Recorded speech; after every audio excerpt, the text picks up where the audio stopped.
দুর্গন্ধ দুর্গন্ধ পুরা পুরা দুর্গন্ধ, মানে আসলে নাকে হাত দিয়ে আসতে হবে।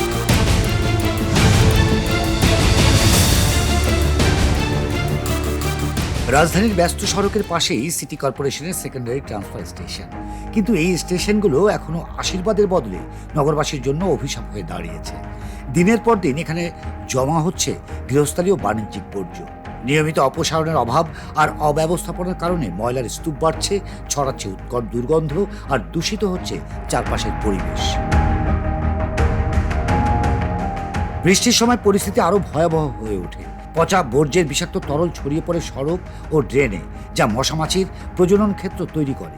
অনেক এলাকার জনচলাচলই দায় হয়ে পড়ে। স্থানীয়দের দীর্ঘদিনের অভিযোগ, বছরের পর বছর সমস্যার কথা জানালেও কার্যকর কোনো স্থায়ী সমাধান আজও মেলেনি।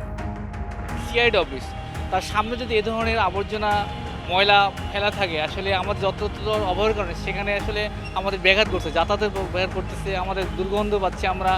এত গুরুত্বপূর্ণ 3টা দপ্তরের সামনে এখানে কত বড় ডাস্টবিন, একটু বৃষ্টি হলে এটা গন্ধটা আরো বেশি ছড়ায়। একটা সময় ছিল এইসব অফিসের সামনে কোনো আবর্জনা ছিল না, এখন দেখার কেউ নাই। এখানে আপনি যে ময়লাগুলো দেখতে পাচ্ছেন, এগুলো বেশিরভাগই কিন্তু অপচনশীল। এই ময়লাগুলো যখন এই যে বৃষ্টি পড়ছে, বৃষ্টির পানির সাথে ধুয়ে সব ড্রেনে যাচ্ছে। এই কারণে সবচেয়ে বড় যে সমস্যা আপনি দেখতে পাচ্ছেন, জলাবদ্ধতা। আসলে ময়লার এই ডাস্টবিনটা যদি এইরকম ফুটপাতে না দিয়ে একটা মানুষ যেখানে বেশি চলাফেরা না করে সেই জায়গায় যদি রাখতো, তাহলে আমাদের জন্য ভালো হতো। ওয়াসার ভবনের সামনে ছিল, ওটা সরিয়ে এদিকে আনা হয়েছিল। মুসল্লিদের অনুরোধে এটাকে আবার ওইদিকে নেওয়া হয়েছে, কিন্তু মুসল্লিদের কষ্ট হয়, দুর্গন্ধ ছড়ায়। আমরা এখানে দোকান করি, তারপর এখানে স্কুলের বাচ্চারা আসা যাওয়া করে, এই গন্ধটা খুবই খারাপ। এই সমস্যাগুলি আমাদের অহরহ, এই যে এখানে দোকানগুলি আছে, যে এই যে সম্পূর্ণ ময়লাগুলি রেখে যাবে। গন্ধের জন্য তো মানুষ হাঁটা কষ্ট, কিন্তু নিরুপায় হয়ে মানুষ হাঁটে। পানির গন্ধের জন্য মানুষ হাঁটা কষ্ট, হাঁটে কারণ উপায় নেই, তাই যেতে হবে। দেখেন, আসলে আপনি নিজেও দেখতে পাচ্ছেন এই যে অবস্থা, এখানে আসলে আমাদের সচেতনতার অভাব। প্রশ্ন উঠছে, যেখানে আধুনিক বর্জ্য ব্যবস্থাপনার কথা বলা হচ্ছে, সেখানে কেন রাজধানীর গুরুত্বপূর্ণ স্থাপনা যেমন সিআইডি কার্যালয়, এসবি কার্যালয় ও রাজারবাগ পুলিশ লাইন্সের সামনেই খোলা জায়গায় বর্জ্য ফেলা হয়? শুধু ময়লাই নয়, অভিযোগ রয়েছে সেখানে প্রকাশ্যে মলমূত্র ত্যাগেরও। এতে শিক্ষার্থী, মসজিদে আসা মুসল্লি, অফিসগামী মানুষসহ প্রতিদিন হাজারো পথচারী চরম ভোগান্তির শিকার হচ্ছেন। উন্নয়নের এই দাবির সঙ্গে বাস্তবতার এমন বৈপরীত্যের দায়ে কে নেবে? দুর্গন্ধতে অনেক স্টুডেন্টই অসুস্থ হয়ে পড়ে। এগুলো ফলে ব্যাকটেরিয়া ছড়ায়, মশা উৎপন্ন হয়। মশার ফলে রাত্রে ঘুমাতে অনেক অসুবিধা হয়। অনেক গন্ধ, বৃষ্টি হইলে হাঁটা যায় না, হাঁটলে অনেক গন্ধ, মানে কেমন যেন একটা অস্বস্তিকর, রোগীদের তো সমস্যা হয়। ঢাকার বাহিরে আমরা যেহেতু অনেক জনবিচ্ছিন্ন স্থান আছে আমাদের, তো ওইখানে আমাদের এই ডাম্পিং স্টেশনগুলো রাখা উচিত। অনেক সময় জ্যাম থাকে বা ভিড় থাকে, এখানে অনেক বেশিরভাগ সময় দাঁড়ায় থাকতে হয়, তখন এই স্মেলটা খুবই বাজে লাগে। আর অনেক সময় যারা শ্বাসকষ্ট আছে আমাদের ফ্রেন্ডসরা, ওদের অনেক প্রবলেম হয়। জ্যাম থাকলে এগুলোর মানে স্মেল আর কি আসে, খুব বাজে একটা সিচুয়েশন হয়। এই জিনিসটা খুবই বিরক্ত লাগে। প্রতি সরকার আসলেই কিছু না কিছু করে, প্রতি কমিশনার পরিবর্তন হলেই কিছু না কিছু করে। কি করে না করে সেটা বড় কথা, সবচেয়ে বড় যেটা হয় সেটা তাদের পকেট ভরে। বিশেষজ্ঞদের মতে এটি কেবল পরিবেশগত সমস্যা নয়, বরং এটি একটি বড় ধরনের জনস্বাস্থ্য সংকট। দীর্ঘ সময় এই দূষিত পরিবেশে বসবাস করলে শ্বাসকষ্ট, চর্মরোগ, অ্যালার্জি, এমনকি টাইফয়েড ও কলেরার মতো ভয়াবহ পানিবাহিত রোগেরও ঝুঁকি বহুগুণ বেড়ে যায়। রাজধানীর প্রতিদিনের বিপুল পরিমাণ বর্জ্য কিভাবে অপসারণ করা হয়, কেন এখনো নগর জুড়ে দুর্গন্ধ আর জনভোগান্তির অভিযোগ, এসব প্রশ্নের জবাব দিয়েছে ঢাকা দক্ষিণ সিটি কর্পোরেশন। সংস্থাটির দাবি, প্রতিদিন ৩,২০০ টন বর্জ্য সংগ্রহ করে নির্ধারিত স্থানে অপসারণ করা হচ্ছে। বর্জ্য ব্যবস্থাপনায় রয়েছে প্রায় ৭৫টি সেকেন্ডারি ট্রান্সফার স্টেশন এবং একটি প্রধান ডাম্পিং গ্রাউন্ড। আমরা কোরিয়ান কোম্পানির সাথে যেই চুক্তিটা হয়েছে, সেই চুক্তির আওতায় তারা অর্গানিক ওয়েস্ট দিয়ে একটা কম্পোস্ট প্ল্যান্ট করবে, যেটার মাধ্যমে বায়োগ্যাস উৎপাদন হবে আর কম্পোস্ট সার হবে। সো এখান থেকে আমার যে ওয়েস্ট জেনারেশন হচ্ছে, প্রতিদিন ৬০০ থেকে ৭০০ টন আমরা কম্পোস্ট সার এখান থেকে আমরা পাবো। এটা আমরা বিক্রি করে এটা আমাদের রেভিনিউ আসবে। আর সেকেন্ড হলো আমার যে বায়োগ্যাস এখান থেকে হবে।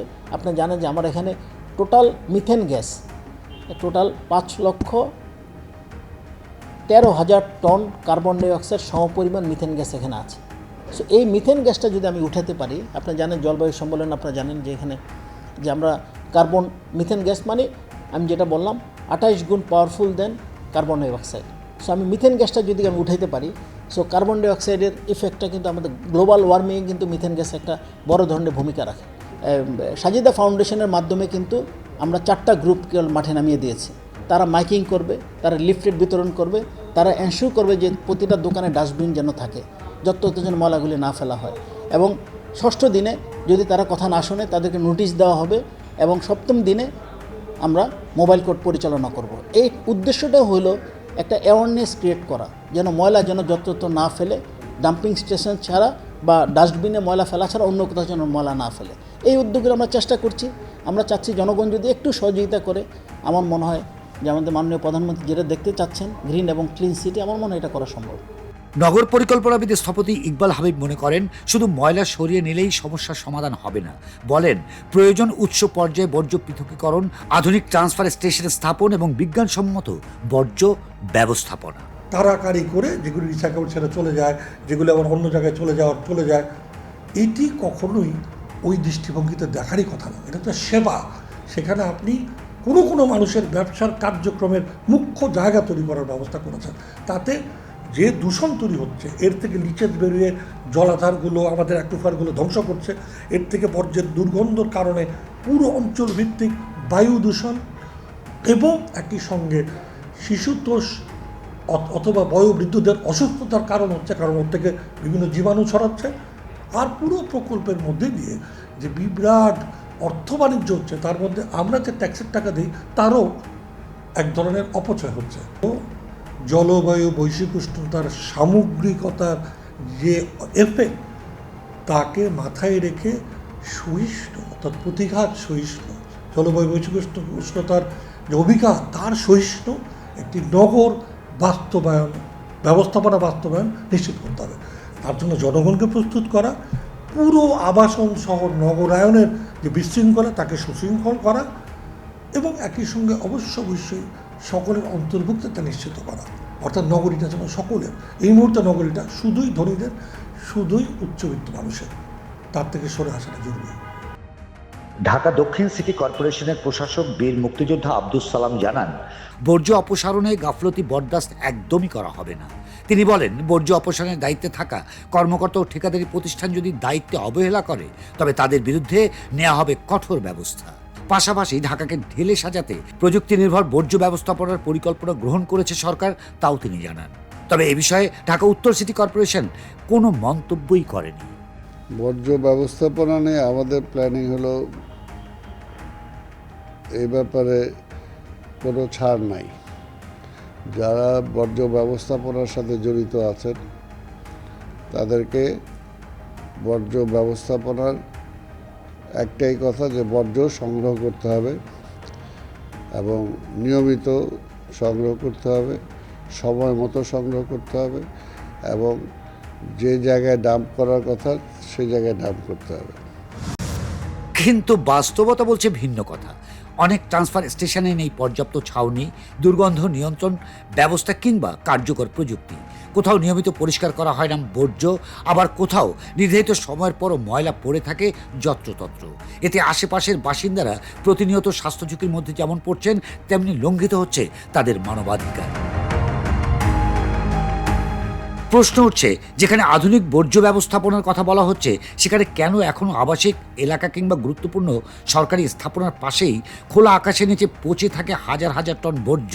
উন্নয়নের প্রতিশ্রুতি আর বাস্তবতার এই বিস্তর ব্যবধানের দায় কে নেবে? উত্তর খুঁজছে সচেতন নগরবাসী।